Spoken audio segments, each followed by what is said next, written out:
Breaking news చూస్తున్నాం. Corona కొత్త variant కేసులు దేశవ్యాప్తంగా పెరుగుతుండటంతో తెలంగాణ వైద్య ఆరోగ్య శాఖ అప్రమత్తమైంది.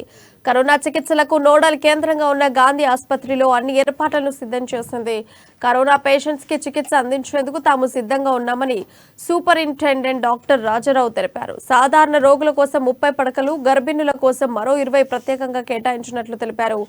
ఇప్పటి వరకు తెలంగాణలో కొత్త వేరియంట్ కేసులు బయటపడలేదని రాజారావు చెప్పారు. తాము అన్ని విధాలుగా సిద్ధంగా ఉన్నామన్నారు. జ్వరం, జలుబు, గొంతు నొప్పి, తలనొప్పి వంటి లక్షణాలు కొత్త వేరియంట్లో ఉంటాయి. కొంతమందిలో శ్వాస తీసుకోవడంలో ఇబ్బందులుంటాయి. ముఖ్యంగా వృద్ధులు, దీర్ఘకాలిక రోగాలతో బాధపడుతున్న వారు అప్రమత్తంగా ఉండాలని వైద్యులు సూచిస్తున్నారు. మాస్క్ ధరించడం, గుంపుల్లోకి వెళ్లకపోవడం మంచిదని సూచించారు.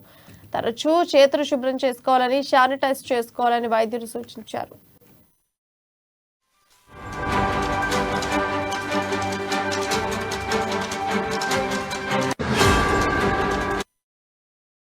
బ్రేకింగ్ న్యూస్ చూస్తున్నాం. కరోనా కొత్త వేరియంట్ కేసులు దేశవ్యాప్తంగా పెరుగుతుండటంతో తెలంగాణ వైద్య ఆరోగ్య శాఖ అప్రమత్తమైంది. కరోనా చికిత్సలకు నోడల్ కేంద్రంగా ఉన్న గాంధీ ఆసుపత్రిలో అన్ని ఏర్పాట్లను సిద్ధం చేసింది. కరోనా పేషెంట్స్ కి చికిత్స అందించేందుకు తాము సిద్ధంగా ఉన్నామని సూపరింటెండెంట్ డాక్టర్ రాజారావు తెలిపారు. ఇక సాధారణ రోగుల కోసం 30 పడకలు, గర్భిణుల కోసం మరో 20 ప్రత్యేకంగా కేటాయించినట్లు తెలిపారు. ఇప్పటి వరకు తెలంగాణలో కొత్త వేరియంట్ కేసులు బయటపడలేదని రాజారావు చెప్పారు. తాము అన్ని విధాలుగా సిద్ధంగా ఉన్నామన్నారు. జ్వరం, జలుబు, గొంతు నొప్పి, తలనొప్పి వంటి లక్షణాలు కొత్త వేరియంట్లో ఉంటాయి.